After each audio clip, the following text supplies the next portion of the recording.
नियोजन फाइनल। अरे बेवकूफों, मैं तुम लोगों से यही पूछना चाहता हूँ कि किस बेस पर तुम्हारा नियोजन होगा? तुमने सीसीएल का कोर्स कौन सा बड़ा कोर्स कर दिया है जिस पर तुम नियोजन करते हो? तुम्हारे लिए कौन सी नियम कानून बनी हुई है जिसको तुम नियोजन करते हो? यही मेरी बात तुम्हारे तुमको बुरा लगती है, इसलिए कि मैं स्पष्ट बोल देता हूँ। मैं उस असेंबली में बैठता हूँ जहां पर तुम्हारे लिए ना कोई नियम है ना कोई कानून है, और तुम कहते हो कि नियोजन। यह एक बहुकिया आता है, कहता है हम बारात लेकर आए हैं और दुल्हन लेकर जाएंगे। अरे बेवकूफ, एक प्रजातंत्र में सबका अधिकार है सरकार के पास अपनी मांग रखने के लिए धरना और प्रदर्शन के माध्यम से। मैंने 2020-2022 में धरना दिया था उसी गर्दनी बाग में। इस भागलपुर से कम 200-300 चिकित्सक गए थे। उस वक्त गड़गड़ा कर हमने गर्दनी बाग में सरकार के पास मांग रखी थी, पंजीकृत कराने के लिए मांग रखी थी, और आज धरना प्रदर्शन को मजाक बना दिया गया है। आज वैसे बहुकिया कहता है कि मैं गर्दनी बाग में बारात लेकर आया हूँ और दुल्हन लेकर जाऊंगा। अरे हम बिहार को ऐसे ग्रामीण चिकित्सकों से पूछना चाहता हूँ कि सरकार के पास तुम बारात लेकर जाओगे और दुल्हन लेकर सरकार का रोटी लेकर आओगे? तुम लोगों को जब इतना नॉलेज नहीं है और तुम लोग जाते हो वहां पर 500-1000 उस धरना में देकर चले आते हो सहयोग, किस चीज का सहयोग करते हो? इतनी परिश्रम से अपने बाल बच्चे के लिए तुम कमाते हो और जाकर लीडर को ले जाकर पैसा दे देते हो। इसमें कुछ नहीं होगा। 2025 में हम नौकरी लेकर जाएंगे। कैसी नौकरी लेकर जाओगे? तुम्हारे लिए सीसीएल के लिए कोई नियम कानून नहीं बना है, कैसा नौकरी लेकर जाओगे? हमारे क्षेत्रीय विधायक अजीत कुशवाहा, मैं विधानसभा का रहने वाला हूँ, उससे कहकर, और मैंने देखा होगा कि अगले साल मैंने विधानसभा में ग्रामीण चिकित्सकों के नियोजन की मांग उठाई थी।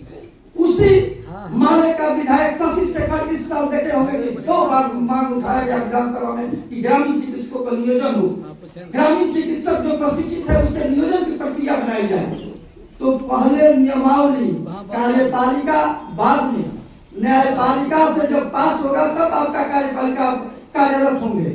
तो विधानसभा में जब आपके लिए कोई चीज पारित होगा तब जाके कैबिनेट में पास होगा, कैबिनेट में पास होगा तब आपके लिए पोस्ट बनेगा, आप नौकरी कर पाएंगे।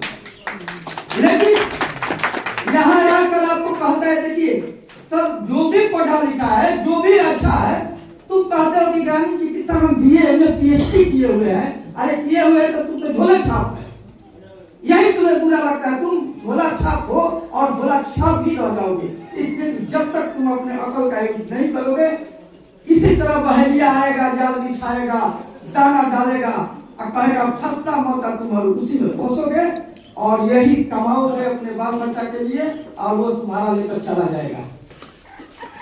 2025 में नियोजन लेकर रहेंगे। अरे उस बेवकूफ से पूछने वाला कोई है कि किस बेस पर तुम नियोजन लेकर जाओगे? तुम्हारे लिए कौन सी नियम कानून बनी हुई है जिसको तुम नियोजन ले जाओगे?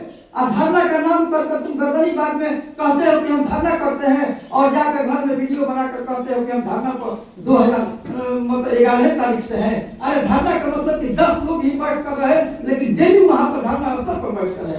तुम कभी बेतिया जाते हो पान खाकर, कभी मुजफ्फरपुर जाते हो, वहां चिकित्सकों को बोतल पर आज 500 रुपया दीजिए चंदा, हम आए हुए हैं। मिथिलेश चौबे यदि आप लोगों के बीच में आए हैं तो आप लोगों को संरक्षक संवर्धन करने के लिए आए हुए हैं। न कि चंदा आप लोग को हमको दीजिए और हम पार्टी। यदि कुछ करना है तो मैं अपने ग्रामीण चिकित्सक भाइयों से यही कहूंगा कि अपने अकल का यूज कीजिए, अपने अकल का यूज कीजिए। यदि पढ़े लिखे आप हैं तो जानिए कि आपके लिए कोई नियम कानून नहीं है। सीसीएच का सर्टिफिकेट एक चिनिया बादाम बेचने वाला सर्टिफिकेट है। उस सीसीएच की लड़ाई लड़नी पड़ेगी, उस सीसीएच की लड़ाई, लंबी लड़ाई आपको लड़नी पड़ेगी।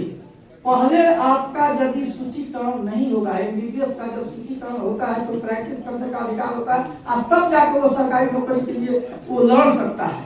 जब तक आपका सूचीकरण नहीं होगा तब तक आप प्रैक्टिस करने का अधिकारी नहीं होगे तो उस कागज पर नौकरी कैसा कीजिएगा? कैसे आप सोच लेते हैं? तो भाई लोग, पहला काम है कि आप लोग सूचीकरण कराएं। और जो 2025 में कहता है, मैं तो कहता हूं कि ये रवैया रहा था आप लोग का जिंदगी समाप्त हो जाएगा, आप लोग का नौकरी नहीं होगा। मैं दावे के साथ कहता है, वो कहता है 2025 में कहते हैं हम उसका पूरा खानदान यदि 30 तक ज्वाइनिंग करा देगा तो मैं इस फील्ड को छोड़कर चला जाएगा, समझे।